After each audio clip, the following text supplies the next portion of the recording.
Salut, c'est Trado, je suis content de vous retrouver pour la mise à jour des zones d'intervention sur ces marchés majeurs. On va commencer par le CAC 40, mais avant je vous rappelle que ce format est destiné aux traders de court terme, préférablement avec un peu d'expérience. Si vous n'avez pas de système gagnant, peut-être pouvez-vous vous inspirer un petit peu du mien. Si vous avez déjà un système gagnant, vous pouvez vous inspirer de cette vidéo pour trouver des zones d'intervention et les confronter aux autres. Et on va donc commencer par le CAC 40. Et comme on peut le voir, le CAC 40 se remet difficilement de la baisse apocalyptique à laquelle on a pu assister. C'était à partir de lundi, et on a perdu plus de 5% quasiment en ligne droite. Il faut comprendre que là, le rebond a l'air de tenir, mais il se peut totalement qu'il s'agisse simplement d'un rebond technique avant une nouvelle attaque baissière. Il faut garder quand même un petit peu de méfiance. En tout cas, nous sommes sur une zone de support. Cette zone de support H4 des 71,18, 70,50, mais toute cette zone grise est également une zone de support immense, une zone de support hebdomadaire. Je vous montre les données hebdomadaires, vous voyez, c'est toute cette zone ici qui est certes très très vaste, mais qui est légitime. Et donc à partir de là, il faut savoir que dans cette zone, les vents contraires risquent de s'exercer pour les baissiers et en faveur des haussiers. Donc clairement, cela signifie que si vous voulez être acheteur, vous pouvez, enfin du moins certains seront acheteurs sur la zone actuelle, de préférence pour beaucoup après un signal, et pas simplement parce qu'on est sur zone d'intervention. Et le stop de protection sera mis en dessous des plus bas avant le signal haussier. Ceux qui sont vendeurs, classiquement, attendront que l'on revienne sur la résistance journalière des 74,40, 73,82. Par exemple, en attendant un signal vendeur et un stop de protection au-dessus des plus hauts qui ont précédé le signal vendeur.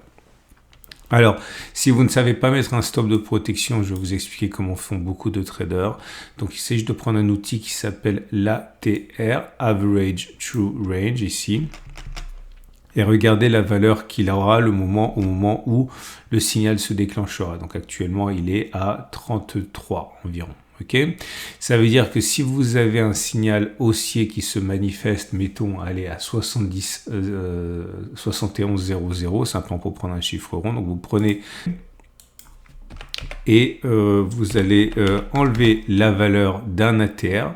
On a dit qu'en imaginant qu'il soit à ce moment-là à 33, donc vous enlevez 33. Et ça vous donne la valeur de votre stop de protection qui sera donc mis à 70,67. Donc vous rentrez, je l'ai dit, à 71,00. Là, vous mettez votre stop de protection à 70,67, c'est-à-dire à peu près là. Mais il faut savoir que vous pouvez mettre également deux ATR en stop de protection, c'est-à-dire que vous devez prendre encore votre calculatrice et vous allez encore enlever 33. Ça vous donne un stop de protection à 2 ATR, donc 70,34. 70,34, c'est-à-dire que votre stop de protection, il est à peu près, voilà, ici, à la louche. Ok. Et une fois que vous avez fait ça, vous pouvez choisir le Turbo 24 qui vous intéresse si vous décidez de travailler avec des Turbo 24.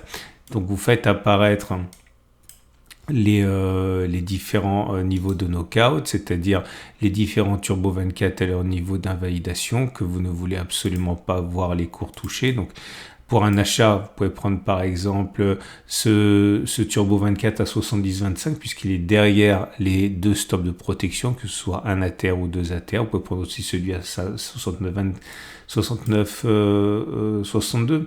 Bon, on va prendre le premier à 70,25. Donc vous faites apparaître le turbo que vous voulez. Donc c'est un turbo long à l'achat. On a dit qu'on voulait celui à 70,25 parce qu'il est bien derrière les deux stops de protection. Donc 70,25 c'est celui-là. Actuellement, ce turbo vaut 1,002. Donc vous utilisez le ticket d'ordre. Vous voulez le Utility Pricer, c'est plus facile. Donc on a dit qu'on voulait rentrer à 71,00, donc on y est là quasiment. Donc 71,00, ça veut dire que votre stop, la valeur de votre Turbo 24, c'est 0,95. Vous cliquez sur ça pour le mettre dans le ticket d'ordre. Vous décidez d'acheter la quantité que vous voulez, on va dire 10. Imaginons que vous débutiez le trading sur Turbo 24, c'est-à-dire que vous risquez 9,50. vous cliquez pour avoir un aperçu de l'ordre, vous passez l'ordre et voilà. La prochaine fois que vous avez les cours qui arrivent à 71,00, il y aura un achat de 10 Turbo 24 et vous sortez de votre trade, par exemple lorsqu'on sera ici à 70,66 ou à 70,33 pour 2 ATR, mais surtout ne laissez pas les cours aller chercher votre knockout, ok, à 70,25 parce que sinon vous perdriez toute votre mise. On va regarder pour les trades vendeurs actuellement. Donc j'enlève mon ordre différé, voilà. Et pour les trades baissiers, c'est pareil, hein, il faut attendre que l'on revienne sur une zone qui nous intéresse. On va dire que l'on décide de spéculer à la baisse à 74,00. On va dire qu'on a un signal de vente à 74,00.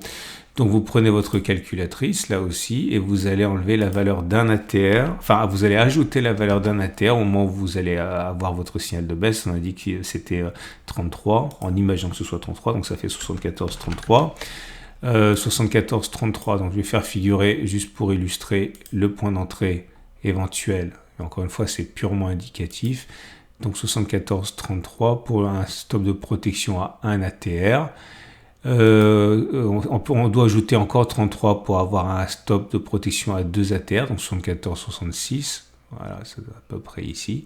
Et on fait apparaître les niveaux de knockout. Il faut impérativement que le Turbo 24 short que vous ayez soit derrière les stops de protection. Donc on regarde les niveaux de knockout. Il y en a un qui est pas mal ici à 74,91. Donc vous cliquez dessus. On passe un ordre, on a dit à 74 pour sur ce turbo à 74,91. C'est celui là, où est-il? 74,91, il est là, voilà.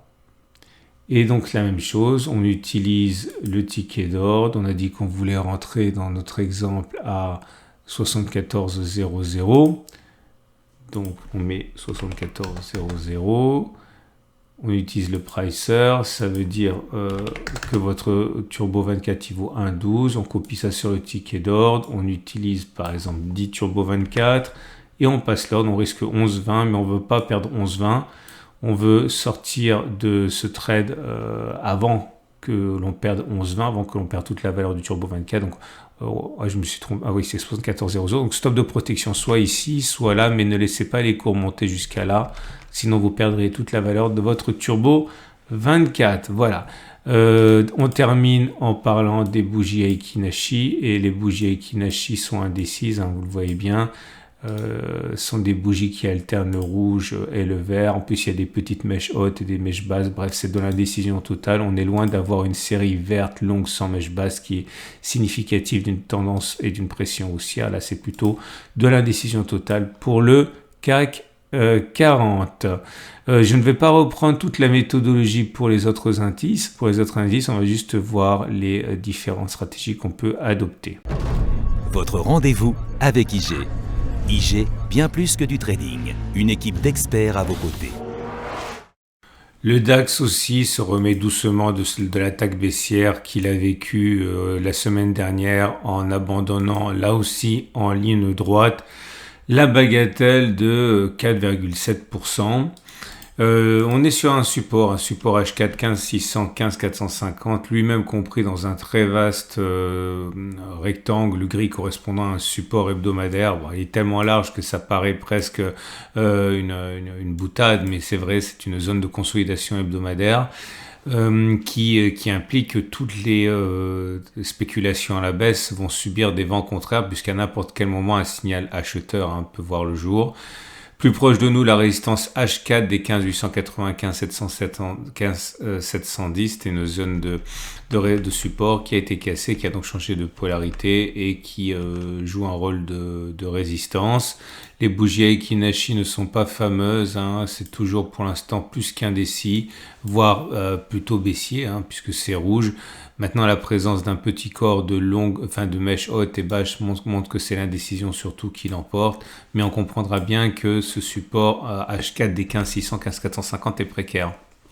Ceux qui veulent acheter, eh bien justement, attendent un signal haussier, soit dans cette zone ici, avec un stop de protection, donc en dessous des plus bas qui a précédé le signal haussier, notamment en utilisant la méthode des ATR.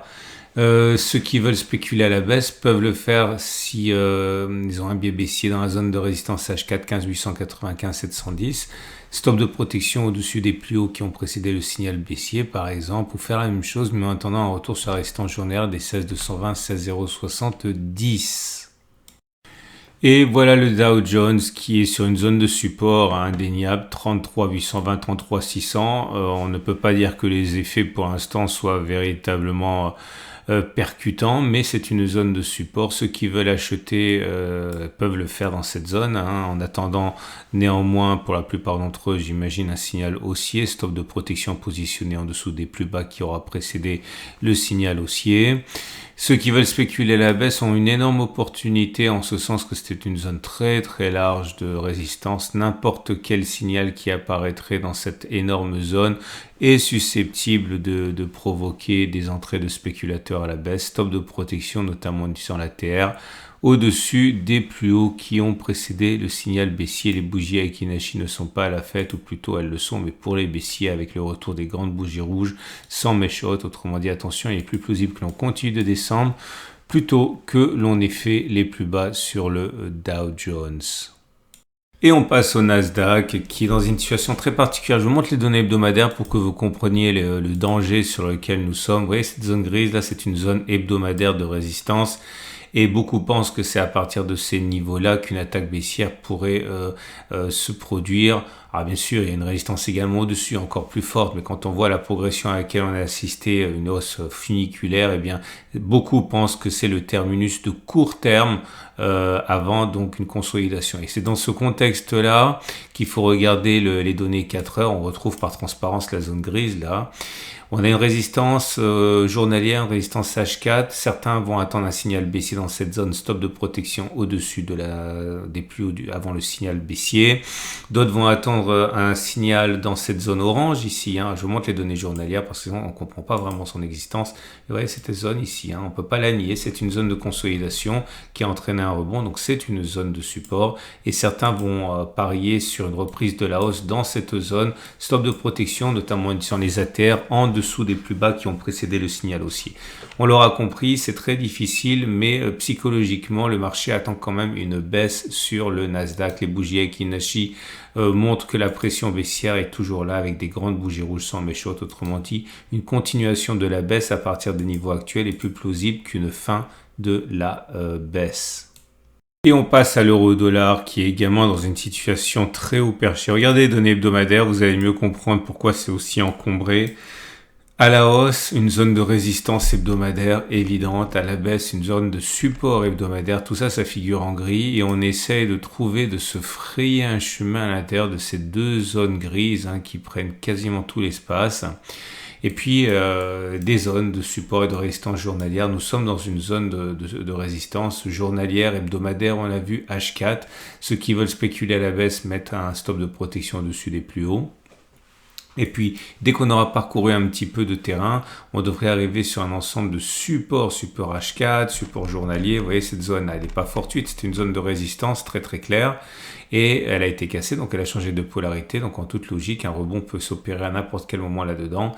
Eh bien, certains achèteront sur signal haussier avec un stop de protection en dessous des plus bas. Les bougies Aekinashi commencent à adopter une tournure plus baissière avec une première bougie rouge, mais mèche haute, mèche basse, c'est plus de l'indécision pour l'instant qu'un véritable sentiment baissier, même si encore une fois un retour sur la zone bleue semble relativement plausible.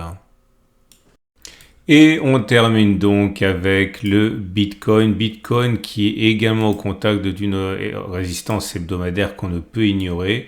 Cette zone ici grise qui capte les cours depuis maintenant avril 2023, il est normal que l'on tergiverse à son contact, d'autant que pour arriver à ce fameux contact, on a pris une progression, une hausse vraiment très impressionnante en l'espace de quelques jours. On a réussi à grappiller 27%. Quoi de plus normal que de latéraliser? Il demeure que c'est une résistance et ceux qui veulent spéculer à la baisse attendent un signal sans doute dans cette zone grise, voire dans la zone bleue, stop de protection au-dessus des plus hauts qui ont précédé le signal. Ceux qui veulent acheter et qui croient que cette résistance va finalement céder, eh bien, peuvent le faire dans cette zone. On voit que dans son prolongement, c'est ce à quoi se sont amusés beaucoup de traders avec beaucoup de succès. Eh bien, on achète avec un stop de protection sous les plus bas qui ont précédé le signal. À noter que les bougies Aiki-Nashi ne sont toujours pas haussières, loin s'en faut. Vous êtes sur un régime de bougies rouges, mèche haute, mèche basse. Bref, c'est de l'indécision. Et même quand des bougies vertes font leur apparition, ce ne sont pas des bougies très haussières. Ce sont des bougies de rebond technique, on va dire.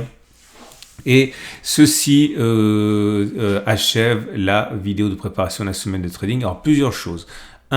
Pensez à vous abonner à ma chaîne YouTube parce que sur ma chaîne YouTube, ça c'est toutes les semaines, quasiment tous les jours quand j'ai des signaux, si vous allez sur cette chaîne YouTube et que vous cliquez sur l'onglet communauté, eh bien vous allez avoir chaque fois que l'occasion se présentera, eh bien, des alertes, pour peu que je le vois, je vous montre à quoi ça ressemble. Donc, on va sur l'onglet communauté, là, et vous allez avoir des alertes quand on est en zone d'intervention. Alors, c'est vrai que cette semaine, j'ai été peu présent à cause du concours IG que j'ai achevé donc, en fin de semaine, donc je ne le fais plus. Ça y est, j'ai rendu ma plaquette avec 10 transactions, enfin ma copie avec 10 transactions, et je passe maintenant à mes activités normales. Mais normalement, vous avez des alertes comme vous en avez eu ici, sur le Nasdaq, etc., ou sur le Dow Jones avant. Donc, si vous cliquez sur l'onglet communauté, vous aurez des alertes au moment où on arrive sur des zones d'intervention, donc pensez à le faire.